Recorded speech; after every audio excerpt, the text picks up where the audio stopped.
Добър вечер с вечерната сводка от 21 декември. Преди да мина към новините от фронта, ще се спра на едно събитие тук в България. Поне ме помолиха да коментирам тази прословута торта, където хорицата от промяната са се почерпили с една торта във формата на ръце, крака, глави, остатъци от демонтирания паметник на Съветската армия. И какво означава тази торта?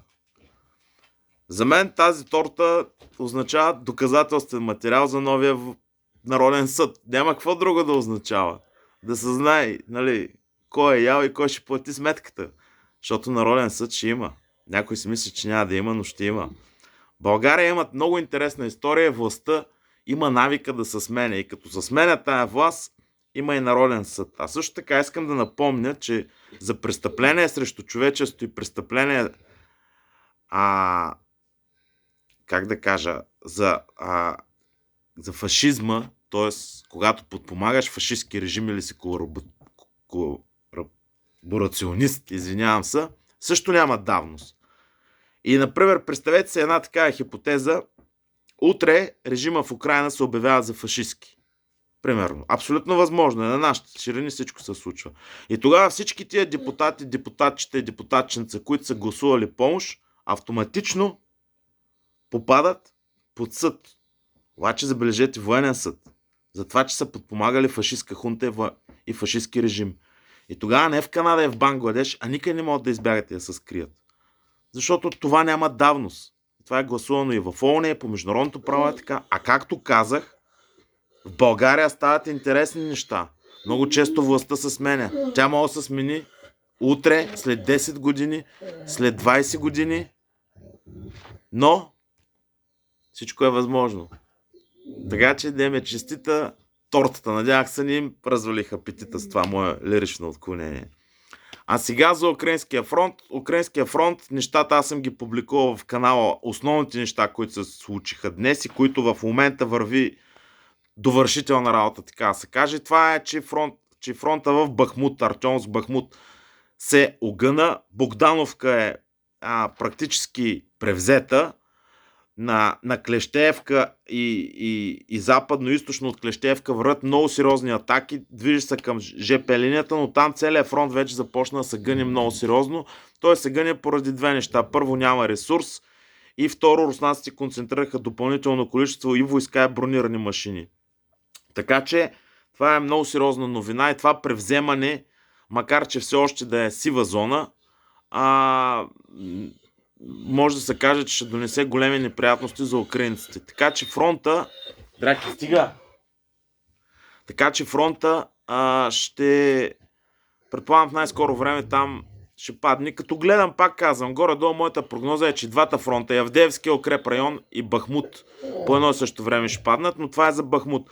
За Авдеевския укреп район също има много сериозна новина. Руснаците са успели да превземат Степовое и са ги изтласкали към Бердячи, това е единия фланг, но Степовое се остава сива зона, няма как да влезе руска войска там, защото всичко се прострелва и защото вече този обръч стана много тесен, много свит.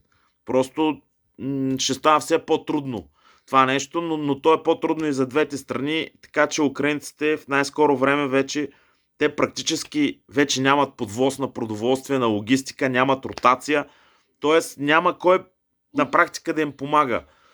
Това, че да речем от 100 единици пратени достигат вътре 20 или 30, те дори 50, наполовина не достигат, това не е помощ, това е нищо. Тоест там всеки момент вече нещата върват на приключване. От друга страна, с нощните, които ви казах, направление, Маринка и Копянски, Красен Лиман си се развиват. В Запорожието все по-усилено и по-усилено руснаците контратакуват. И аз предполагам, че този фронт най-скоро време ще бъде изравнен и ще престане да бъде приоритет и тогава дори руснаците могат да спрат да контратакуват, а те от своя страна да прехвърлят войска и си мислят, че точно това ще стане. Тук в рамките на една седмица до 10 дни те ще прехвърлят войска към другите две направления, към Бахмут и към Авдеевския укреп район. Защото на всички е ясно вече, че падне ли Авдеевския укреп район, практически цялата власт в Украйна ще падне. Тя няма да падне, но ще почне да се занимава с самоизяждане. което го прави в момента, но все пак е по-прикрито и по-умело.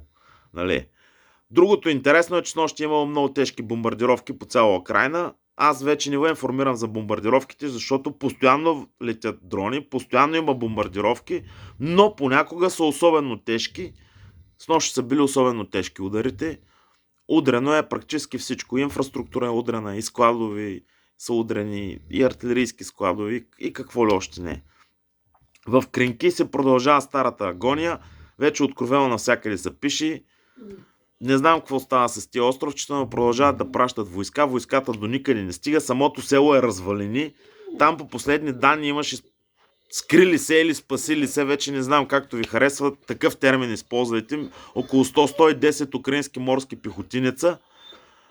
Но вече днеска излезе информация, че бройката е намалява на 50-60 и че те стоят някъде по мазетата и се крият, защото руснаците упорито все повече и повече бомбардират това село и упорито постоянно удрят катери, които минават реката, излизат клипове с дрони, с FPV дрони. Това, ако за всички други фронтови има някаква логика, за тази касапница, която се случва там, няма абсолютно никаква военна логика. Просто няма такава, липсва. Това е просто като мразиш някой, да го пратиш там, за да умре. Друго обяснение аз нямам. И това е ситуацията с целия украински фронт. От международните новини интересното е, че Американският сенат излезе до 8 януари в почивка и след това ще разглежда каквито и да е помощи за Украйна и за Израел. На всички е ясно, че Украйна е отписана. Израел няма как да бъде отписан. Израел ще си получава помощ извън всякакви съгласуваности. От друга страна, американците официално вече волят тази коалиция, която да пречи на хутите, обаче на практика никой не им пречи на тия хути и те продължават да си гърмят. Защо? Разказвал съм ви. В Израел всичко се е по-старому с леки изключения по границите. Хизбула много сериозно започна да отстрелва и граници, и градове вътре. От друга страна, Хамас също изстреля днеска ракети по Ашкелон и по още други два града. Те нямат кой знае колко сериозни поражения, като обаче Хизбула удари в Шеба израелски поделения. Там си има поражения, там са унищожили и казарми и има ред други разрушения.